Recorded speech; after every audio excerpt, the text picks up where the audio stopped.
ఎన్ఎస్టీఏలో youth కాంగ్రెస్లో పనిచేసి 6 సార్లు ఎమ్మెల్యేగా గెలుపొంది వాళ్ళ మంత్రివర్గంలో మంత్రిగా ఉన్నటువంటి మా మిత్రులు కోమటిరెడ్డి వెంకటరెడ్డి గారిని మాట్లాడుతుందిగా కోరుతా ఉన్నాను.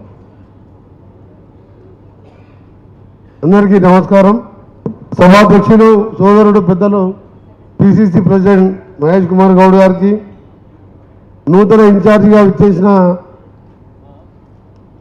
ఈరోజు ఒక సాధారణ కార్యకర్త నుంచి జాతీయ స్థాయిలో ఉన్న మీనాక్షి నటరాజన్ గారికి స్వాగతం పలుకుతూ, కార్యక్రమానికి ముఖ్య అతిథిగా విచ్చేసిన గౌరవ ముఖ్యమంత్రి వర్యులు రేవంత్ రెడ్డి గారు, సహచర మంత్రి వర్యులు, అలాగే పెద్దలు ఉత్తమ్ కుమార్ రెడ్డి గారికి, ఇంకా వేదిక మీద ఉన్న ఇక్కడికి విచ్చేసిన ఎమ్మెల్యేలు, ఎమ్మెల్సీలు, ఎంపీలకు మీ అందరికీ కూడా నమస్కారాలు తెలియజేసుకుంటూ, చాలా సంతోషకరం. మొన్నటి వరకు ఒక మేడం దాద్మున్ సింగ్ గారి స్థానంలో ఆమె కూడా పార్లమెంట్ ఎలక్షన్లో కూడా బాగా పనిచేసి ఈరోజు వారి స్థానంలో మాలాంటి సాధారణ కార్యకర్తగా ఉండి జాతీయ స్థాయిలో ఒక సింపుల్ వర్కర్గా మీ అందరూ ఎప్పుడో చూసేవాళ్ళం. అలాంటి మీనాక్షి నటరాజన్ గారు మన రాష్ట్రానికి రావడం నిజంగా చాలా సంతోషకరమైన విషయం. మీ అందరికీ కూడా మీ ద్వారా కాంగ్రెస్ పార్టీ కార్యకర్తలు కానీ మామూలు కార్యకర్తలు మహేష్ కుమార్ గౌడ్ గారు ఈ స్థానంలో ఉన్నారంటే, పొన్నం ప్రభాకర్ గారు, నేను ఇదే గాంధీ భవన్లో 87 నుంచి తెలుగుదేశం గవర్నమెంట్లో అప్పుడు ఉద్యమాలు చేస్తూ దాటి దెబ్బలు తినుకుంటూ పోరాటం చేస్తూ నిజంగా కూడా కాంగ్రెస్ పార్టీ పుణ్యాన ఈ స్థాయిలో ఉంటామని మేము ఎప్పుడు అనుకోలేదు.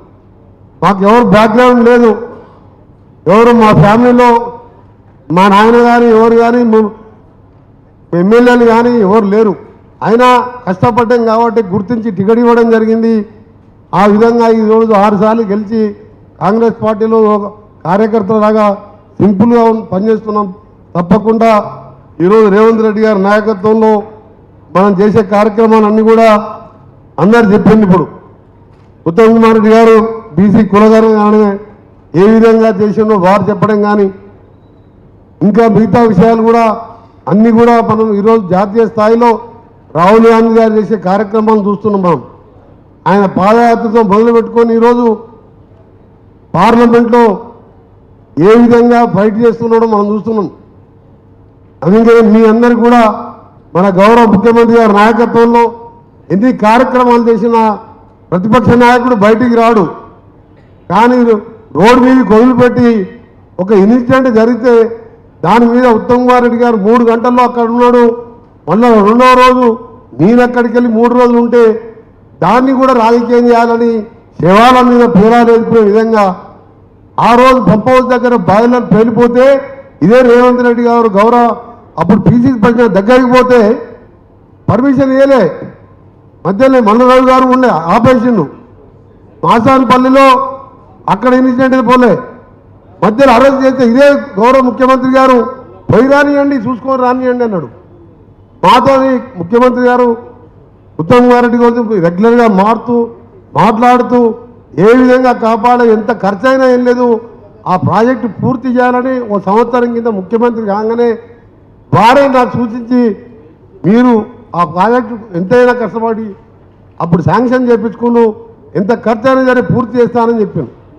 3 లక్షల సాగునీరు ఇచ్చే ప్రాజెక్టు వారు వస్తే అక్కడ రెస్క్యూ ఆపరేషన్ ఇబ్బంది జరుగుతుంది, పోలీస్ సెక్యూరిటీ ఏమని చెప్పి ఉత్తమ్ కుమార్ రెడ్డి గారితో నాతోని జూపల్లి గారితో ఎప్పుడు మాట్లాడుతూ ఆ ఇరుక్కున్న కార్మికులను ఏ విధంగా బయటికి తీసుకురావాలని ఆలోచన చేస్తున్న సందర్భంలో ఎంత దుర్మార్గం అంటే నిన్న 100 కార్లు వేసుకొని అక్కడికి వెళ్ళి శ్రీశైలంకి వెళ్ళి లక్షలాది మంది భక్తులు ఇటు వస్తున్నారు. ట్రాఫిక్ జామ్ ఘాట్ రోడ్లో జరిగింది. పోయి అక్కడ డ్రామా యాక్షన్ చేసుకుంటారు. 10 ఏళ్ళు ఇదే సొరంగం కేసీఆర్ గారు ఏమన్నారంటే కూర్చొని 2 నెలల్లో పూర్తి చేస్తా, నా పేరు కేసీ గారు కాదు, తల నరుక్కుంటా అని వీడియోలు ఉన్నాయి. ఆ రోజు దేవరకొండ బహిరంగ సభలో 2014 చెప్పింది. 10 ఏళ్ళు పక్కకు పెడితే ఇదే గౌరవ ముఖ్యమంత్రి గారు ఇరిగేషన్ మినిస్టర్ గారితో చెప్పి నాకు చెప్పి అమెరికాకు పంపించి అక్కడ బేరింగ్ కూడా ఇప్పుడు వచ్చింది. త్వరగా పూర్తి చేయాలి, నల్లగొండ జిల్లాని ఆదుకోవాలని చెప్పి, ఫ్లోరైడ్ జిల్లాని ఆదుకోవాలని చెప్పి కార్యక్రమం చేస్తుంది. అందుకని ఎందుకు చెప్తున్నానంటే ప్రతి విషయంలో ఏ మంచి పని చేయాలన్నా మూసీ నీళ్లు నల్గొండకు వచ్చి ఆరోగ్యాలు ఖరాబ్ అవుతున్నాయంటే మూసీ నీళ్లు రావద్దంటారు. టనల్ ద్వారా పూర్తి చేయాలంటే టనల్ వద్దంటారు.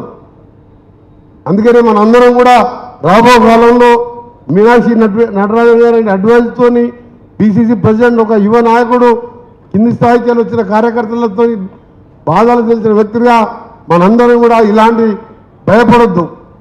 కేసీఆర్ గారు అసలు మానవత్వం ఉన్న మనిషి, మీరు అందరూ కూడా ఆలోచించుకోవాలి. ఆయన ముఖ్యమంత్రి అయిన ఒక నెల రోజుల్లో మాసాన్పల్లి క్రాస్ రోడ్ అంటే తూప్రాన్ దగ్గర ట్రైన్ కింద ఆ స్కూల్ బస్సు పడి 26 మంది చిన్న పిల్లలు 6 ఏళ్ళు 10 ఏళ్ళ పిల్లలు మాంసం ముద్దలైతే ఫామ్ హౌస్లో ఉన్నారు తప్ప బయటికి పోయి చూడలే. ఆ తర్వాత మనం 4 ఏళ్ల కింద కొండగట్ట ఆంజనేయ స్వామి మన జీవనన్న పోయొచ్చిండు. 62 మంది ఎక్కడ మాంసం కాలు చేతులు విరిపోతే కనీసం పోయి చూడలే. ఆయన మాట్లాడుతున్నాడు. ఇక్కడ ముఖ్యమంత్రి రాలేదని మాట్లాడుతున్నాడు.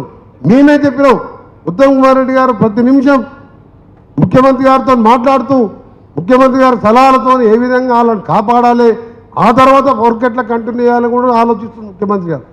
దాన్ని పోయి ఆ ఛాంబర్ దగ్గర ముఖ్యమంత్రి గారు మన ఉత్తమ్ కుమార్ ఛాంబర్ ధర్నా చేసి జిల్లాల రాజకీయాల కోసం హరీష్ రావు కేటీఆర్ అనే దుర్మార్గుని బయట పడేసి మన ప్రభుత్వాన్ని, మన ముఖ్యమంత్రి కానీ మన ప్రభుత్వాన్ని, మన పార్టీని బదనాం చేయాలని చూస్తుంది.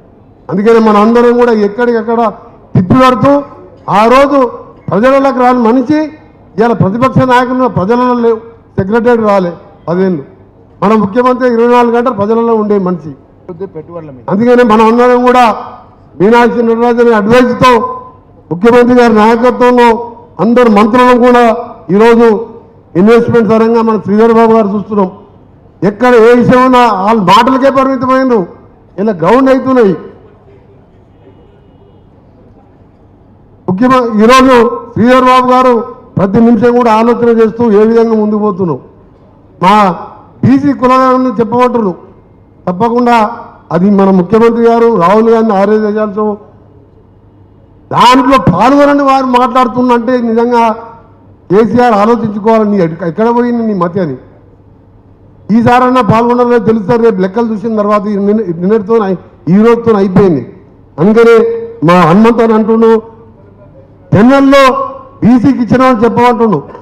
నల్గొండ మున్సిపల్ చైర్మన్ 3 సార్లు జనరల్ అయితే 3 సార్లు బీసీ అభ్యర్థికి ఇవ్వడం జరిగింది నేను. ఎందుకంటే సామాజికంగా ఆలోచించిన ఎంపీగా సుఖేందర్ రెడ్డి గారు ఉండే, ఎమ్మెల్యేగా నేనుంటేని మున్సిపల్ చైర్మన్ కూడా 3 సార్లు వరుసగా జనరల్ అయింది. ఈ జనరల్లో 2 సార్లు గౌడ్కు, ఒకసారి మోస్ట్ బ్యాక్వర్డ్ క్లాస్ కుమ్మరి కులానికి ఇచ్చాను. అంటే రేపు కూడా మన ముఖ్యమంత్రి గారు ఎప్పుడో చెప్పారు అసెంబ్లీలో ఏమున్నా సరే పార్టీ పరంగా కూడా 42% రిజర్వేషన్ ఇస్తానని చెప్పారు. అందుకని ఆ రోజు నేను కూడా అదేవిధంగా ఆలోచించాం. తప్పకుండా మనం అందరం కూడా మీనాక్షి ఆలయంలో ఈరోజు రాష్ట్రంలో విధ్వంసాన్ని సృష్టించి మళ్ళా లేనిపోయిన మాటలు. చివరిగా మీకు విషయం చెప్తాను. మన రాజలింగమూర్తి హత్య భూపాలపల్లిలో వాళ్ళ బిడ్డ భార్య చెప్పిన స్టేట్మెంట్ చూసినాం. అంతకుముందు సంజయ్ రెడ్డి కానీ నేను దుబాయ్లో కేదార్నాథ్, ఇదంతా మామూలు కాదు, అన్నీ తెలుసు మనకు. తప్పకుండా దాని మీద కూడా 10 ఏళ్ళు నాశనం చేసి దోసుకొని లక్షల కోట్లు ఇవాళ మన మీద విమర్శిస్తున్నాం. ఉత్తమ్ కుమార్ రెడ్డి గారు హెలికాప్టర్ పోతే ఊంటే హెలికాప్టర్ వేసుకుని తిరుగుతుంటాడు. కొంచెం ధమాకాయ ఖరాబ్ అయి మాట్లాడుతుంటాడు హరీష్ రావు గారు. హెలికాప్టర్లు పోకుంటే మీలాగా 100 కార్లు ర్యాలీ వేసుకొని ఏదో పెళ్లికి పోయినట్టు పోయి వాళ్ళు పబ్లిక్ మీటింగ్ పోయి రాస్తారు, మొత్తం ట్రాఫిక్ జామ్ చేసి అరే నిమిషానికి ఢిల్లీకి వెళ్ళి పిలిపించి గవర్నమెంట్ పరంగా ఆయన వ్యక్తిగతంగా ఉన్న పరిచయాలతోని ఈజీపీ ర్యాంక్ వాళ్ళని పిలిపించి వాళ్ళతో సలహాలు తీసుకొని ముఖ్యమంత్రి గారి అడ్వైస్తో ఈరోజు అక్కడ డే అండ్ నైట్ నడుస్తున్నది. అందుకని మనందరం కూడా రాబో కాలంలో స్థానిక సంస్థల్లో కానీ వచ్చే మళ్ళీ ఎమ్మెల్యే ఎలక్షన్స్ టార్గెట్లో కానీ పెట్టుకొని తప్పకుండా తెలంగాణ ఇచ్చిన కాంగ్రెస్ పార్టీ సోనియా గాంధీ గారిని ఆమె పేరు స్థిరస్థాయిగా ఉండే విధంగా రాహుల్ గాంధీ ఆధ్వర్యంలో చేసే కార్యక్రమాలు ఖర్గే గారు ఇచ్చిన ఆదేశాలతో ముందుకు పోతున్నాం. మరొకసారి అధ్యక్షుల వారికి నాకు ఈ అవకాశం ఇచ్చినందుకు ఈరోజు కార్యకర్తలు కూడా నాయకులు అవుతారంటే ఇదే కాంగ్రెస్ పార్టీ, అది గొప్పతనం. ఇవాళ అధ్యక్షుడు మహేష్ కుమార్ రావు ఏంటంటే అది పెద్ద గొప్పతనం. నేను 6 సార్లు ఎమ్మెల్యేగా మినిస్టర్గా ఎంపీ అయినంటే అది ఒక కాంగ్రెస్ పార్టీలో సాధ్యం. టీఆర్ఎస్ పార్టీలో ఎవరైతారో కేటీఆర్ నెక్స్ట్ వర్కింగ్ ప్రెసిడెంట్ అయిండు, రేపు కేసీఆర్ దిగుతుంది ఆయన పార్టీ అధ్యక్షుడు అవుతాడు, అంతే తప్ప ఎవరు కాదు కదా. కాంగ్రెస్ పార్టీలో ఎవరైనా కావచ్చు. అందుకనే మనందరం కూడా కష్టపడదామని తెలియజేసుకుంటూ మరొకసారి మీనాక్షి నటరాజన్ గారికి welcome madam, thank you very much. ఇంకా 3-4 స్పీకర్స్ తర్వాత